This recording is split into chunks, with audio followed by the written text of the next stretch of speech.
What happens when the law itself declares your very existence a crime? In the 6th century, under the reign of Emperor Justinian the Great, the Byzantine Empire reached a critical intersection of imperial ambition, religious orthodoxy, and moral legislation. As ruler from 527 to 565 CE, Justinian was determined to revive Roman authority, codify law, and enforce Christian doctrine not only across borders, but deep into the private lives of his subjects. Among his most infamous legal measures was a decree targeting men involved in non-heteronormative relationships, an edict that fused imperial power with punitive theology. The Codex Justinianus, part of the greater Corpus Juris Civilis, stands as one of the most influential legal collections in world history. It declared that those who are ashamed to be men, involved in intimate relations with other males, were to be punished by death. There is no ambiguity here. The wording is stark, the judgment final. Justinian's legal reforms were not born in isolation. They reflected the moral anxiety of the Byzantine court and the broader Christian establishment. From the late 4th century onward, Eastern Roman emperors increasingly aligned their laws with the moral positions of the Church, particularly following the Council of Nicaea and the growing influence of bishops like John Chrysostom and Ambrose of Milan. These clerics viewed same-gender intimacy as not merely sinful, but as symptoms of spiritual decay, capable of inviting divine punishment upon the entire state. It was under this ideological climate that Justinian went further than his predecessors. In 559 CE, he issued a new edict that linked non-heteronormative behavior directly to natural disasters. He warned that cities sheltering such sins would face earthquakes, plagues, and famine, collective punishment for individual transgressions.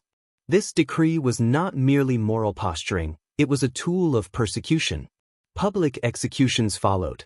The emperor's motivations, however, were not purely religious. Justinian wielded morality as an instrument of imperial control.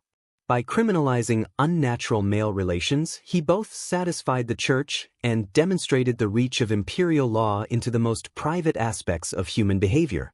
In this way, the decree served a dual purpose. It enforced orthodoxy and projected power. The law did more than kill, it erased. It silenced identities, erased relationships, and banished entire communities from historical recognition. No names were recorded for posterity. No voices were preserved. Only the emperor's words, and the deadly consequences, remain. And so, through a single line of law etched into imperial code, the state became executioner, the Church became judge, and love became a crime worthy of death. Public executions, sword and flame in the Byzantine Empire. The judgment did not remain on parchment. It came to life on city streets, in public squares, and before the eyes of trembling crowds. Once Emperor Justinian's law criminalizing unnatural relations was enforced, it ushered in a grim chapter of public spectacle. Execution became not only a punishment, but a ritual of shame, a calculated performance designed to terrify, correct, and erase. Contemporary sources are sparse and guarded. Yet even within the silence, the echoes of terror remain. Procopius of Caesarea, a court historian who chronicled Justinian's reign, avoided direct reference to these laws in his official works. But in his secret history he hinted at the broader cruelty of the regime, describing it as one where bodies perished, but spirits were crushed beyond recognition. While Procopius never mentioned same-gender relations explicitly in this context, his description of executions ordered for moral deviance matches the brutal implementation of Justinian's edicts. The executions were public by design. Men accused under the anti-sodomy laws were dragged from their homes, or seized in military raids. They were stripped, paraded through the streets, and labeled with signs of their alleged crimes. Some were burned alive, a punishment reserved for offenses the state considered spiritually contaminating. Others were beheaded or thrown to wild beasts in earlier decades, echoing the Roman precedent for dealing with unnatural crimes. In Constantinople, the empire's crown jewel, such events were not held in secret. Crowds were summoned. The condemned were marched to execution grounds beneath towering icons and Christian symbols. The use of fire was especially symbolic. It was viewed as a means of purification. The flame cleansed the sin even as it consumed the body. It was not simply execution, it was erasure through sacred violence. The message was clear. The law did not merely punish, it cleansed the state of moral disease. Yet these executions had another purpose. They reinforced imperial authority through fear. In a society where the emperor was seen as God's agent on earth, the law carried divine weight. To disobey Justinian's decree was not just a crime, it was heresy. Execution was thus not only permitted, it was sanctified. The sword and the flame became symbols of righteousness. But they also revealed a deeper truth. When a state criminalizes identity, violence becomes justice, and silence becomes law. The end of reputation, public penance, and exile. Exile and public penance were not acts of mercy. They were deliberate tools of annihilation, calculated to destroy the reputation, dignity, and future of those accused under Justinian's laws. When death was not imposed, the alternative was a slow death of identity. Men convicted of non-heteronormative conduct could be condemned to lifelong exile, stripped of property, and publicly humiliated before being sent away. This was not simply relocation. It was social execution. Once exiled, a man ceased to exist in the eyes of Byzantine society.